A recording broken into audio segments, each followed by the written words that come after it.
Wa yukafanu dan dikafani sapa mayat fi salasati aswabin ing dalam telu piro-piro pakaian bidin yang putih.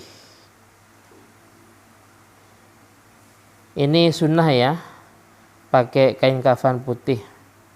Kalau nggak ada nggak apa-apa, pakai kain yang warna oranye ya. Pakai batik umpamanya. Yang penting satirul aurah, menutupi aurat. Cuman alangkah baiknya dengan kain kafan warna putih. Dalam kitab dijelaskan mungkin sewaktu-waktu akan terjadi sebuah masa atau zaman kain kafan nggak ada, semua jenis kain nggak ada, maka cara yang dijadikan sebagai kafan penutup mayat itu bisa bitin, bisa dengan tin. Apa tin? Dengan lumpur ya, atau dengan hashish. Apa hashish? Dengan rumput, pakai daun pohon jati umpamanya. Itu bisa jadi ya, kalau sewaktu-waktu umpamanya krisis selama 90 tahun umpamanya ya kan. Bagaimana cara mengkafani? Ya terserah, yang penting bisa menutupi aurat. Laisa fiha ghamizun wala imamatun, laisa ora ono fiha iku ing dalam salah satu aswab opo ghamizun opo gamis, wala imamatun dan bukan surban.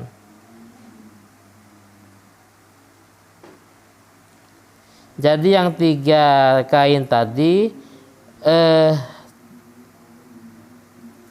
tanpa adanya gamis dan imamah. Berarti kalau dicampur dengan gamis dan imamah berarti menjadi 5.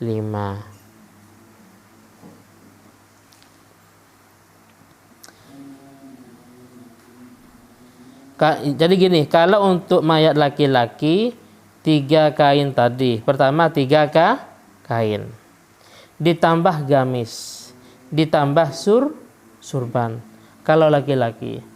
Kalau untuk perempuan 5, yaitu ada izar, ini ada sarungnya ya, ada khimar itu ada kerudungnya, terus ada wagamis, ada gamisnya, dan juga walifafatani, ada 2 potongan kain. Wa yukabbiru alaihi, wa yukabbiru lan takbir sapa wong alaihi atas mayat.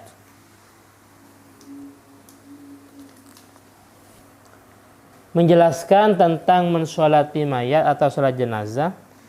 Setakbir arba'a takbiratin, kalawan 4 piro-piro takbir. Sehingga niatnya usolli ala hadzal mayyiti arba'a takbiratin, 4 takbir. Wa yaqra'u lan maca sapa musolli atau wong al-Fatihata ing Fatihah, membaca surat Fatihah ba'dal ula ing dalam setelah takbir yang pertama. Allahu Akbar, baca Fatihah. Wa yusolli lan maca sholawat sapa wong ala nabi atas Nabi Muhammad sallallahu alaihi wasallam. Ba'da tsaniyati ing dalam setelah takbir yang kedua. Setelah takbir yang kedua membaca sholawat minimal Allahumma sholli ala sayyidina Muhammad sallallahu ala Muhammad, atau yang lebih sempurna sholawat Ibrahimiyah. Sholawat Ibrahim itu sholawat yang kita baca ketika tasyahud. Allahumma sholli ala sayyidina Muhammad wa ala ali sayyidina Muhammad kama sholaita, itu namanya sholawat Ibrahimiyah. Wa yad'u lan mendoakan sapa mayat lil mayit, mendoakan sapa mayat. Wa yad'u lan mendoakan sapa wong atau wong kang salat lil mayiti maring mayat. Kapan? Ba'da salisati ing dalam setelah takbir yang ketiga. Setelah takbir yang ketiga mendoakan doa Allahumma inna hadza abduka. Allahumma ya Allah. Inna hadza sa'tuhuni hamba ini, sesungguhnya hamba ini, abduka itu hambamu. Sesungguhnya mayat ini itu hambamu, wa banu abdaikah, dan putra dari kedua hambamu.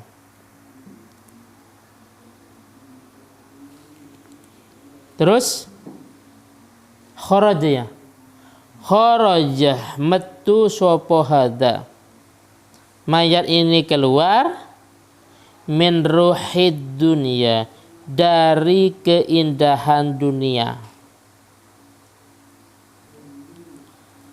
Keindahan dunia, wa sa'atiha, dan keluasan dunia.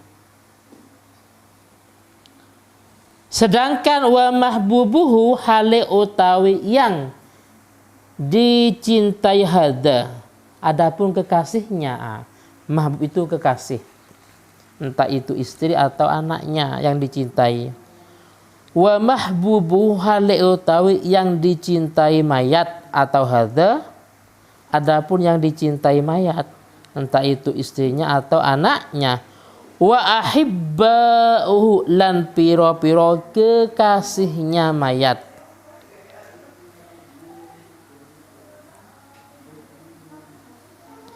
Fiha iku ing dalam dunia, bahwasanya mayat ini adalah hambamu ya Allah. Keluar dari dunia, yang mana kekasihnya masih ada di dunia. Keluar dari dunia menuju ila zulmatil qabri, menuju kegelapan kuburan.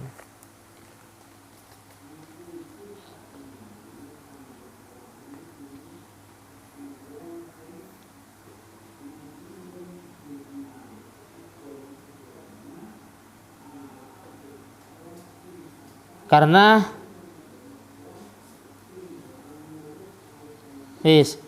wa malan perkara huwa kang utawi mayat, lakihi iku akan menemuinya, menemui tentang apa yang ada di dalam kuburan. Di sini dijelaskan antara lain fitnatul qabri, fitnahku kubur. Sampai dikatakan setan itu duduk di samping kuburan.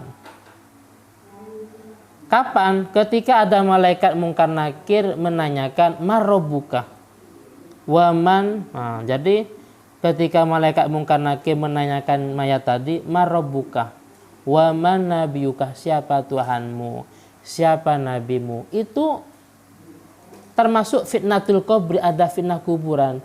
Di sampingnya itu ada setan. Dikatakan inna syaitona yaq'udu fi jadibil qabri, sesungguhnya setan duduk di samping kuburan. Kapan? Ketika malaikat menanyakan siapa Tuhanmu, siapa nabimu. Apa tujuannya setan? Menggoda, menggoda. Kalau mayat itu tidak kuat imannya, paham ya? Maka akan mengikuti godaan setan tadi. Menggodanya ketika malaikat menanyakan, wahai ya fulan, wahai mayat, siapa Tuhanmu? Setan langsung berisyarah, ana, ini saya Tuhanmu. Paham ya? Setan ada di sebelahnya mayat tadi. Malaikat mungkar nakir menanyakan siapa Tuhanmu, setan menggoda di sebelahnya ini. Paham ya? Makanya yang menjauh itu bukan lisan, tapi iman kita semua. Maka dikatakan fayatsba'uhul munafiqu, fayatsba'uhu, akan mengikuti ajakan setan, al munafiqu, orang munafik. Kenapa?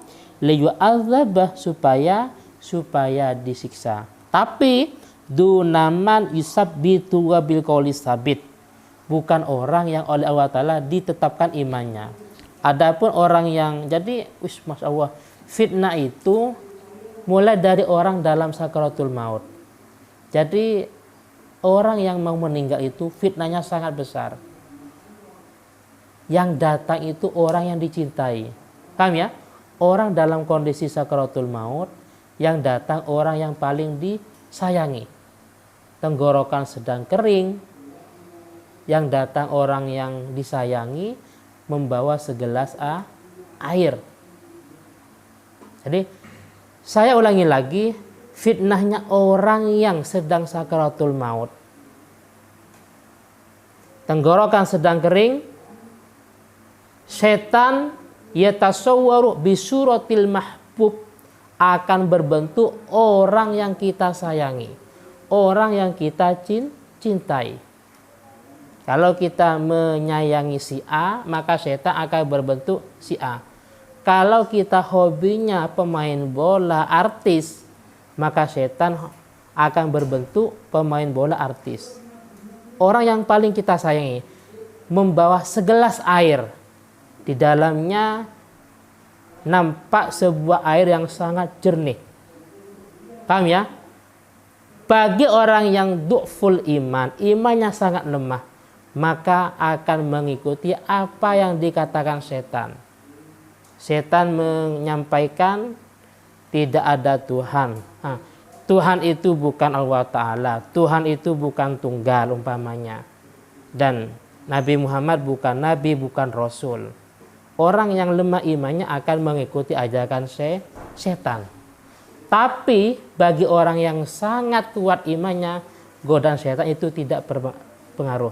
Maka dalam Bughyah dijelaskan, bagi keluarga yang mendampingi orang yang mau meninggal, keluarganya, istrinya, suaminya, anaknya, sangat dianjurkan untuk membaca entah itu Fatihah, Yasin, dan ditiupkan ke segelas air, yang mana air itu diminumkan entah pakai sendok. Kenapa? Karena pada waktu itu tenggorokan sangat kering. Paham ya? Jadi sangat dianjurkan. Jangan langsung dituangkan, mati ntar ya. Pakai sendok, bertahap. Ini memang ada ya kan, keterangan dalam Bughyah. Bagi orang yang mendampingi orang yang mau meninggal, keluarganya yang mendampingi, itu dianjurkan air yang dibacakan Yasin atau yang lain ditiupkan ke sebuah air dan air itu diminumkan.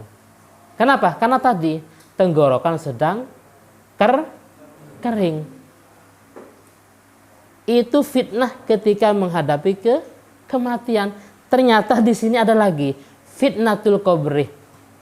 Ketika malaikat mau menanyakan siapa Tuhanmu, siapa nabimu, ternyata setan yaqudu inda janibil qabri, setan ada di sampingnya. Fayusiru ilaihi, saya Tuhanmu. Fayatsba'uhul munafik. Naudzubillahi min dalik. Paham ya?